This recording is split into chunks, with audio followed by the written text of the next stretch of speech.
గ్లాసుడైన చాలు నందిని పాలు, కడివిడైన నేమి కల్తీ పాలు. నందిని డైరీ.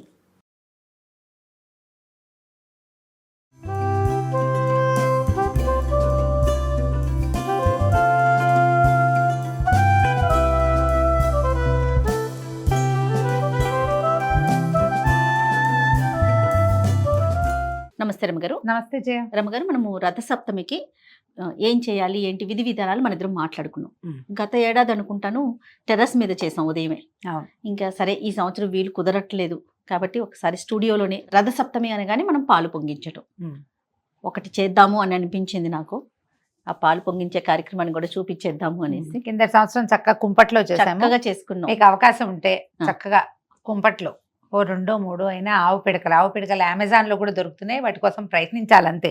ఈ కాలంలో ఎలా దొరుకుతాయండి అలాంటివి ఏం చెప్పకుండా అన్నీ దొరుకుతాయి. చక్కగా ఏవైనా తెచ్చుకుని ఆవు పిడకల మీద నిదానంగా కాగిన ఆవు పాలతో చేసిన పాయసం చాలా శ్రేష్టం, మంచిది. అవకాశం ఉంటే అట్లా చేసుకోండి. లేకపోతే మా లాగానే చక్కగా స్టవ్ మీద టకటకా చేసేసి నివేదన చేయటమే. సూక్ష్మంలో మోక్షం అంతే. రెడీ రమ్మగారు. పాలు ఇవ్వన రమ్మగారు.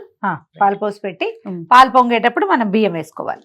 ఇంత శ్రేష్టంగా చేస్తున్నాం కాబట్టి మనం ఉపయోగించే పాలు కూడా అంతే స్వచ్ఛంగా ఉన్నాయి అనుకోండి, ఎంత ఆనందంగా అనిపిస్తుంది. అందుకే కదా నందిని మిల్క్ అండి, ఆవు పాలు. బాగుంది. ఫుల్ క్రీమ్ మిల్క్ డైరెక్ట్ గా ఆవు పొదుగు నుంచి మన గడపకి. ఎక్కడ కూడా మనిషి చెయ్యంటూ తగలకుండా అంత జాగ్రత్తగా ఈ ప్యాకెట్లు తయారు చేస్తున్నారండి. స్వచ్ఛమైన పాలు, అందులో ఆవు పాలు. మనం ఇలాంటి పర్వదినాల్లో చేసుకునేటప్పుడు ఇలా వాడుకున్నాం అనుకోండి, మనకు కూడా కాస్త తృప్తిగా అనిపిస్తుంది కదా రమ్మగారు. అవును, అంటే మంచి ప్రోడక్ట్ తోటి చేస్తే బాగుంటుంది కదా. అవును. ఈ గిన్నెలో పాలు పోసేటప్పుడు గిన్నె ఒకసారి కడిగి తడి గిన్నెలో పోయండి, అప్పుడు అడుగంటకుండా ఉంటుంది. ఓకే, 1 లీటర్ పాలు పోద్దాం జయ. చిక్కగా ఉన్నాయి మా పాలు. అవునండి, ఫుల్ క్రీమ్ మిల్క్. ప్రైస్ కూడా చాలా తక్కువ ఉంది రమ్మగారు. ఓకే, 31 రూపీస్ ఉంది. Yes, full cream milk 31 rupees. స్వచ్ఛమైన ఆవు పాలు ప్రధానంగా. మనము ఇట్లా ప్రత్యేకమైన పర్వదినాలు పండుగలప్పుడు ఆవు పాలు, ఆవు నెయ్యి పూజల్లో వాడుకునేటప్పుడు, నైవేద్యాలు పెట్టేటప్పుడు అనుకుంటాం కదండి, ప్యూరిటీ కావాలని కోరుకుంటాం కదా. ఆ స్వచ్ఛత దొరికేటప్పుడు ఇంకా అంతకుమించి కావాల్సింది ఏముంటుంది. స్టవ్ వెలిగిద్దామమ్మా. 1 లీటర్ పాలు పోసాం. ఓకే, 1/2 లీటర్లో కూడా చేసుకోవచ్చు. పాయసం ఎంతైతే ఏముంది, ఒక చిన్న గ్లాస్ అడి చేసినా సరే. అంటే నీళ్లు కలపకుండా ఉంటే పదార్థం బాగా వస్తుంది.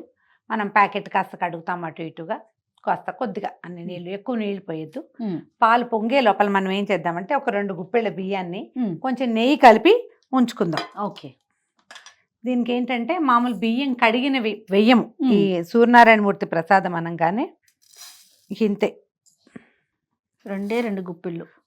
3 మరి 2 అనకుండా ఇదిగో 3 గుప్పెళ్ళు. అంటే ఎన్ని అవుతాయి, ఇది దాదాపు ఒక చిట్టి గ్లాసు బియ్యం అనుకో, అంతే. చిన్ని ఇంత గ్లాస్ అవుతుంది. దీన్ని ఏం చేస్తామంటే ఒక్క చుక్క నెయ్యి వేసి కలిపి శుద్ధి కోసం అవి వేస్తాం అనమాట. కడిగిన బియ్యం కాకుండా ఇలా చేయాలంటారు. మన అలవాటుని బట్టి. ఒకవేళ మీ ఇళ్లలో పాయసం ఇలా చేసేటప్పుడు బియ్యం కడుగుతామండి, కడిగిందే కావాలి, దీని శుభ్రము హైజీను కావాలి ఉంటాయి కదా. నేనేం చేస్తానంటే నాకు కూడా కడకపోతే ఓ తోచంతాను. టవల్ ఒకటి తడిపేసి పిండేస్తాను, బియ్యం అందులో పోసి తుడి ఏదో ఒకటి చెయ్యాలి. సూపర్. అతే మా అమ్మగారేమో నెయ్యి వేసి కలపాలి అని చెప్తారు, మరి వాళ్ళది అవ్వాలి మనది అవ్వాలి కాబట్టి కడక్కూడదే, కడిగినవి పనికిరావు. సూర్యనారాయణ మూర్తి కదా ఒక డైలాగ్ ఉంటుంది. బాగుంది రమ్మ గారు, టిప్ కూడా బాగుంది. అయితే నెయ్యి కూడానండి, నందిని ప్యూర్ ఆవు నెయ్యి, నందిని పాలు అండ్ నందిని నెయ్యితో. ప్రధానంగా ఇది తీసుకోవడానికి కారణం ఏంటంటే ఆవు, అదే గోమాత ప్రధానం. దానితోటి నేను వెళ్ళి చూసొచ్చాను కాబట్టి ఆ నమ్మకం, అదే దానికోసం అనేసి. దీపారాధన చేయాలన్నా కూడా మనం ఇంట్లో వాడుకోవాలన్నా ముఖ్యంగా ఇలా నైవేద్యాలు చేసేటప్పుడు నందిని ఆవు నెయ్యి. అయితే ఈ పాల పాయసంలో మనకి చాలా నెయ్యి ఎక్కర్లేదండి, కొంచెమే. జస్ట్ కాస్త బియ్యానికి తర్వాత ఏమో మనం దేవుడికి నివేదన చేసేటప్పుడు నెయ్యి వేసి నివేదన చేస్తాం. ఎక్కువ నెయ్యి పోసేది వ్యవహారం ఏం లేదు. ఒకటే చుక్క బౌల్లో వేసుకున్నాను, 1 చుక్క అంతే. ఇది కూడా ఎంత ఎల్లో కలర్ లో ఉందో, రంగు బాగుంది, వాసన కూడా బాగుంది. పాలు పొంగేసరికి ఇవి కలిపి పక్కన పెట్టుకోండి. ఈ పొంగు వచ్చిన నెయ్యి చాలు, అంతేనా రమ్మగారు? చాలు. ఊరికే ఇది ఈ బియ్యానికి మనం నెయ్యి పట్టాలన్నమాట, అంతే. కలిపేసి పక్కన పెట్టుకుంటే ఒక్కొక్క ఇంట్లో ఒక్కొక్క రకంగా పిల్లలు ఉంటే వాళ్ళతో కూడా వేయించడాలు అలా కూడా చేస్తారు. ఈ పద్ధతి జనరల్ గా ప్రసాదాల వ్యవహారంలో వేరే వాళ్ళు చేయి పెట్టకుండా చేస్తారు మా ఇళ్లలో. అదేలేండి, మనమే చేసుకుంటాము. అవునవును, మన పద్ధతిని బట్టి మన గృహప్రవేశాలు అప్పుడప్పుడు అందరితోటి దంపతులతో వేయించడాలు అలాంటివి కనిపిస్తాయి కదా. ఇది నివేదన కోసం కాబట్టి ఇంకా అదేం చెయ్యం. పాలు పొంగించడం, పొంగుతున్నప్పుడు మనం వేసేసేయటం. ఓకే, వెయిట్ చేద్దాం. దీనికి ఈ పాత్రకి పసుపు రాసి బొట్టు పెట్టి చేసే విధానం కొన్ని చోట్ల కనపడుతుందండి. నిజానికి అది కొన్ని ప్రాంతీయమైన ఆచారాలే గాని నియమం కాదు. అది మీ ఇష్టం, మన అలవాట్ల. ఇప్పుడు కుంపట్లో పెట్టేటప్పుడు ఏం చేస్తాం, కుంపటి కానీ పొయ్యి మీద కానీ మనం వండేటప్పుడు శాఖ మసి వచ్చేసి గిన్నెలకి పట్టేసి అది వదిలిపెట్టదు. అందుకని బియ్యపిండి కానీ వెలిబుడిది కానీ తడిపి రాసేవాళ్ళు. అంతే తప్పిస్తే దీనికి పసుపు రాసి బొట్టు పెట్టాలన్న నియమం అయితే లేదు.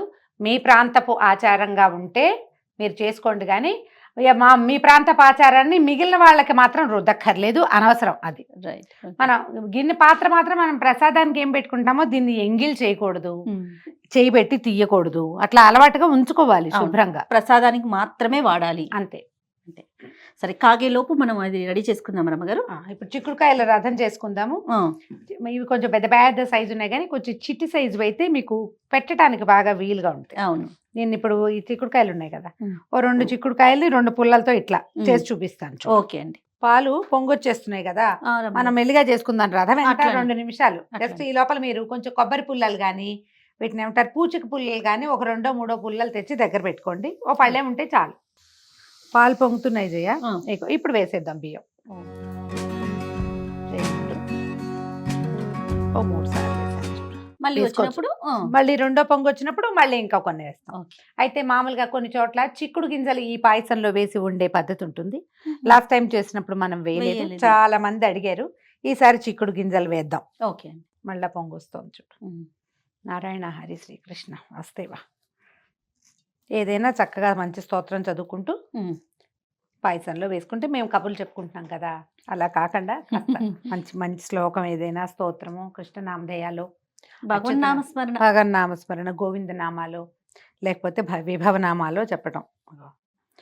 ధ్యేయస్సదా సవితృమండల మధ్యవర్తి నారాయణ సరసిజాసన సన్నివిష్ట కేయూరవాన్ మకర కుండలవాన్ కిరీటి హరి హిరణ్మయవపుత్రుత శంఖచక్ర. ఇది చాలా మంచి శ్లోకం అండి. సూర్యనారాయణమూర్తి ప్రార్థనా శ్లోకాలలో ఉత్తమోత్తమైన శ్లోకాలలో ఇదొకటి. ఈ ధ్యేయ సదా సవితృమండల మధ్యవర్తి అంటే నిరంతరము సవితృమండలంలో అంటే ఈ సూర్యమండలంలో ఉండేటువంటి నారాయణమూర్తిని నేను నమస్కరిస్తాను అని. ఎప్పుడు ధ్యేయ సదా అంటారు, నిరంతరము సూర్యబింబాన్ని చూడటమే. సిమ్లో పెట్టేద్దాము. ఈ 2 గింజలు వేసేసి ఒక్కసారి చిన్న గరిటె పెట్టి కదిపితే లోపలికి వెళ్తాయి పాలు, నిదానంగా ఉడుకుతుంది. ఓకే,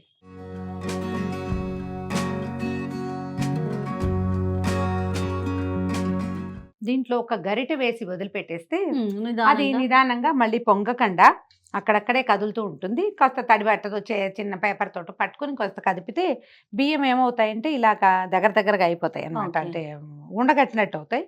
అలా అవ్వకుండా ఉంటుంది. కొంచెం కదుపుకుంటూ ఉండాలి. చిక్కుడు గింజలు వేసేస్తారా? బియ్యంతో పాటే చిక్కుడు గింజలు కూడా వేసేద్దాము. కొద్దిగా తీసుకున్నాం, మరీ ముదురు గింజలు కాకుండా కాస్త లేత గింజ వేస్తే బాగుంటుంది. ఉడుకుతాయి నిదానంగా. మన పాయసంతో పాటు ప్రోటీన్ కూడా ఇస్తున్నాం సూర్యనారాయణమూర్తికి. ప్రాంతాచారమేనండి ఇది కూడా, నియమం ఖచ్చితంగా చేయవలసింది అని ఏం భావించకండి. ఇందులో మనం జీడిపప్పులు కిస్మిస్లు లాంటివి ఏం వేయము, అందుచేత ఇవి వేయటం అన్నమాట. ఉడుకుతాయి 2 కలిసి. ఈ లోపల మనం చిన్న చిక్కుడుకాయల రథం చేసుకుందాము. సమానమైన సైజులో ఉన్న కాయలు తీసుకోండి. ఇది కూడా ఏం బ్రహ్మ విద్య కాదు, అదేమిటో చాలా వ్యవహారం ఏం లేదు. ఒకే షేప్ లో ఉన్నవి, ఇప్పుడు ఇది వంపుగా ఉంది కదా, ఈ షేప్ లో ఉన్న వంపు తీసుకుంటే 4-5 కాయలు చూసామంటే మనకి సేమ్ షేప్ దొరికేస్తుంది, సరిపోతుంది. సైజు షేపు ఇంచుమించుగా. ఇది మరీ వంకరగా ఉంది. కొంచెం ముదురు గింజలున్న కాయ అయితే ఏంటంటే నిలబడుతుంది. దీన్ని ఇలా ఎత్తుగా రథం లాగానే పెట్టక్కర్లేదండి, సింపుల్ ఫ్లాట్ గా కూడా పెట్టుకోవచ్చు. కాస్త ఒకే షేప్ ఉన్నవి తీసుకోవటము. ఇది ఇలాగా కాయలు ఒక 4 సమానమైన సైజులో ఉన్న పుల్లలు తీసుకోండి. ఇంకా పొట్టివి కూడా తీసుకోవచ్చు, కాయని బట్టి ఈ పొడుగు అన్నమాట. కొంచెం లావుగా పొట్టిగా ఉంటే కాయ బాగుంటది, గింజ గట్టిగా పట్టుకుంటుంది. అప్పుడు మనము ఈ గింజల్లో పెట్టేస్తాం కదా దాన్ని, ఇట్లా ఒక సంవత్సరం అయితే ఎంత తప్పకాయలు దొరికినాయో జయ. అయితే ఏం చేయను, ఇది రథంలాగా అయ్యేలాగా అయితే లేదు. అందుకని ఏం చేసాము, ఒట్టిగా కాయలు 7 ఒకదాని పక్కన ఒకటి పెట్టి ఇదే నీ రథం అని పిలిచేసా సూర్యుడిని. వల్ల కాకపోతే ఏం చేస్తాం, ఇది ఒక జోడు 2 జోళ్ళు ఇలా గుచ్చి పెట్టుకోవాలి మనం. ఓకే. ఈ చిక్కుడుకాయ ఏంటంటే సౌరశక్తి ఇందులో ఎక్కువ ఉంటుందని చెప్తారు. దీన్ని నిలబెట్టి అదేదో చేసి కాకుండా పెట్టామా, వీటిని ఇదిగో ఇలా పెడతాం. 4 చాలా సింపుల్ గా ఏముంది. తర్వాత ఒక 3 కాయలు తీసుకోవటము, వీటికి పై భాగాలు పట్టుకునేలాగా చూసుకోండి. కాయలు ఎట్లా కావాలంటే మనకి ఇది ఫ్లాట్ గా ఉందనుకో, అప్పుడు పై భాగం పట్టుకుంటుంది. ఈ 3 కాయలకి ఒక పుల్ల గుచ్చి పెట్టుకోవాలన్నమాట. దీనికి ఇవి కిందకిను ఇవి పైకి వచ్చేలాగా ఉన్నాయనుకో, ఇప్పుడు ఇవి ఇలా ఉంటే ఇలా ఇట్లా ఈజీగా ఇలా వచ్చేస్తుంది. ఓకే. లైన్గా గుచ్చుకోవాలి. చిన్న పుల్ల తీసుకుని కూర్చోండి. దీన్ని వెనక్కి, వాటిని ముందుకి ఈ కార్నర్స్లో పెట్టి జస్ట్ నిలబడేలాగా పెట్టుకోండి. అంతే, అయిపోయింది. ఒక చిన్న గూడులాగా వస్తుంది. అది మనం దీనికి వీటికి ఏం చేస్తాం, నేను పసుపు బొట్టు ఏం పెట్టలా, జస్ట్ డిస్ప్లే చేస్తున్నా కాబట్టి మీరు ఈ కాయలకి కాస్త చక్కగా ఈ పుల్లల దగ్గర కొంచెం అట్లా పసుపు పొట్టు పెట్టుకుని సూర్యుడికి మనం ఆవాహన చేసేటప్పుడు ఆవాహయామి రత్న నవరత్న ఖచ్చిత సింహాసనం సమర్పయామి అని, స్వామి వచ్చి కూర్చో, యావతో ఎప్పటిదాకా నేను పూజ చేస్తాను అప్పటి వరకు సుస్థిరో భవ అని చెప్పుకోవాలి. మంత్రం ఉంటుంది మనకి, షోడశోపచారాల్లో మంత్రాలు కనిపిస్తాయి. ఆ మంత్రం చెప్పుకోవటము, ఆవాహన మంత్రము, స్థిరాసనం కురు, స్థిరోభవ, వరదోభవ, సుప్రసన్నో భవ, సుఖాసనో భవ అని చెప్పటం. ఈయన ఇక్కడ కూర్చోబెట్టి తర్వాత మనం మిగిలిన పూజ చేసుకోవటం. ఓకే. ఇంతే, మన చిక్కుడుకాయల రథం అయిపోయింది. దీంతో మనం ఏం చేస్తాం, చిక్కుడు ఆకులు కనుక మనకి దొరికితే మనం ఏ పాత్రలో అయితే పాయసం పెడతామో అక్కడ చిక్కుడు ఆకులు పరిచి దాని మీద ప్రసాదాన్ని పెట్టుకోవాలి. చక్కటి ఇదిగో మరి ఎర్రటి కాయలున్న చిక్కుడు ఆకులు దొరికినాయి మనకి, చూడండి ఎంత బాగున్నాయో. అవును. ఈ ఆకులు 2-3 ఆకులు ఇట్లా చిన్న విస్తర్లా కుట్టి కూడా వేసుకోవచ్చు. ఆకు బలంగా ఉండదు, పల్చటిది. కోసిన 1 గంట కల్లా వాడిపోతుంది. అప్పటికప్పుడు కోసి వేసుకోవాలన్నమాట మనకు అవకాశం ఉంటే. ఎందులో పెడతారు రమ్మగారు? మన పాయసం అవని ముందు అయ్యాక అప్పుడు పెడతాం. ఏదైనా ఒక పళ్ళెంలో చక్కగా పరవటము, పాయసం అందులో పెట్టేసుకోవటం. మామూలు పాయసాలకి మనం ఏం చేస్తాం, బెల్లం కరగబెట్టి పోసుకుంటున్నాం, ప్రతిసారి అలాగే చేస్తాం. కానీ దీనికి కరగబెట్టి పోసే ప్రక్రియ చేయకూడదు కూడా.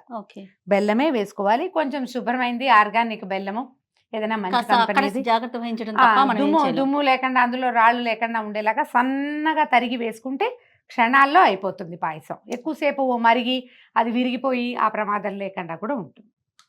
ఇంకొంచెం దగ్గర పడాలి, అన్నం మెతుకు బాగా ఉడికింది చూడు, ఇంకా ఈ పాలన్నీ కోవాలాగా అవుతాయి, దగ్గరకు వచ్చేదాకా ఉడకనిచ్చి అప్పుడు బెల్లం వేసుకోవాలి. ఓకే, దగ్గరకు వచ్చేసింది కదా, ఇప్పుడు బెల్లం వేసుకుందాం. బెల్లం కొంచెం సన్నగా తరిగి పెట్టుకోండి. ఇంచుమించుగా మనం ఎంత వేసామో దానికంటే కొంచెం ఎక్కువ. బియ్యము 3 గుప్పెళ్ళు వేసాం కదా, బెల్లం ఒక 4 లేదా 5 గుప్పెళ్ళు వేసుకుందాం.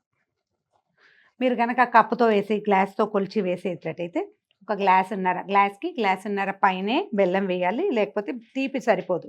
పూర్తి పాలతోటి వండుతాం కాబట్టి మనకి పాల తీపి బియ్యపు తీపి 2 కలిసిపోతాయి. అంతే,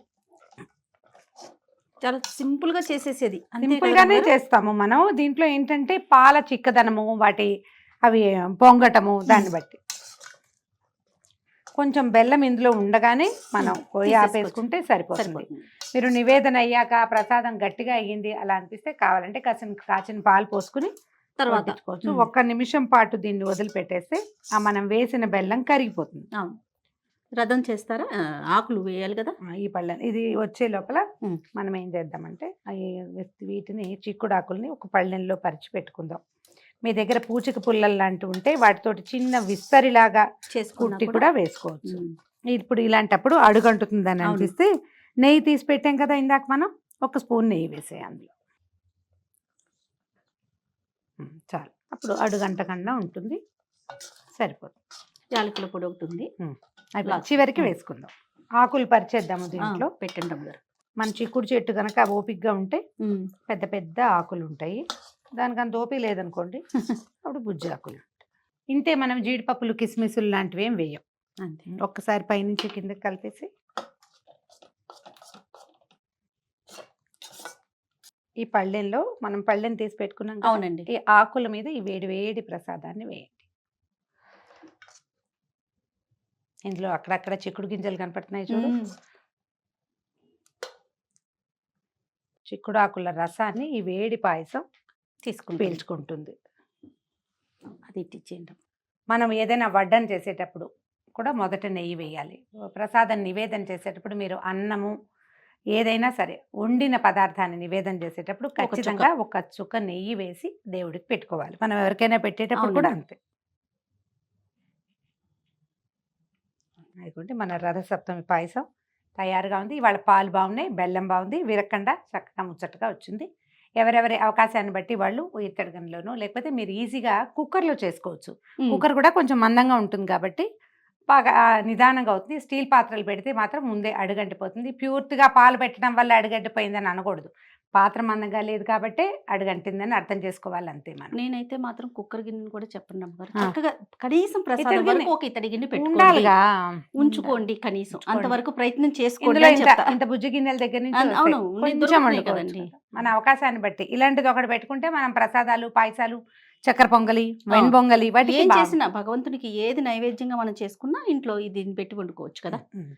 అది చాలు, చక్కగా చూడు ఎంత పర్ఫెక్ట్ గా వచ్చిందో. చాలా బాగా వచ్చింది చూడడానికి రమ్మగారు. ఎంతో ముచ్చటగా ఉంది. ఇలా రథం చేసుకోండి. మీకు ఇంకా కాంప్లికేటెడ్ రథం చేయటం వస్తే దాన్ని చక్కగా కూడా చేసుకోండి. చేసేసుకోండి. ఇదైతే చూడండి మనం 7 చిక్కుడుకాయలు పెట్టాము. దీని మీదకి సూర్యుడిని ఆవాహన చేయటం, నివేదన చేసి నమస్కారం చేసుకోవటం. కొబ్బరికాయ కొట్టచ్చు, పెసరపప్పు తర్వాత పానకం పెట్టుకోవచ్చు, అరటిపళ్ళు పెట్టచ్చు. ఏమీ లేవు, పాయసం ఒకటి చేసి పెట్టండి. 4 మాఘాదివారాలు, రథసప్తమి 5 రోజులు మనం ఇలాగే నివేదన చేసి పెట్టుకోవాలి. స్వామివారికి సమర్పించటం, సూర్య భగవానుడికి ఒక నమస్కారం చేసుకోవటం. ఇందాక నేను ఒక శ్లోకం చెప్పాను కదా, వీలైతే ఒక డిస్క్రిప్షన్లో పెట్టిస్తాను. ఆ ఒక్క శ్లోకాన్ని మీరు నెంబర్ ఆఫ్ టైమ్స్ చదువుకున్నా కూడా మంచిదే. రైట్ రమ్మగారు, థ్యాంక్ యూ అండి. ఓకే, చేస్తే